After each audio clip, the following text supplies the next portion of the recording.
તમારી છોકરીને પ્રેમથી આજે ને આજે મારા ઘરેથી તમે લઈ જાઓ, નકર એને હું એવી મારીશ ને. જમાઈરાજ, જો મારી દીકરીને આંગળી પણ અડાડી છે ને તો મારા જેવી ભૂંડી બીજી કોઈ નહીં હોય. અરે હું પણ કોઈનાથી બીવાતો નહીં. હવે જે થાય ને એ તમે જોઈ લેજો ખાલી. અરે જો એને કાઈ પણ થયું ને તો એટલું યાદ રાખજો, આખા ઘરની એક એક ઈંટ ઉખેડીને ફેંકી દઈશ, સમજ્યા?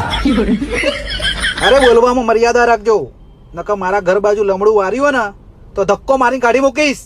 મને ધક્કો મારશો તમે? અરે જો મને ધક્કો મારશો ને જમાઈરાજ તો આખા મલકમાં ધરતીકંપ થશે, ધરતીકંપ. અરે સાસુમાં ઠંડા પડો યાર, તમે તો યાર જબરા શરાબનો બાપ આલવા માંડ્યા. હું તો મજાક કરતો હતો, કઈ નહીં કરું તમારી છોકરીને. પણ જો ભવિષ્યમાં મારી દીકરી સાથે કોઈ પણ જાતની આડીઅવળી વાત કરી છે ને તો એવું યુદ્ધ ખેલાશે કે લોકો મહાભારતનું યુદ્ધ પણ ભૂલી જશે.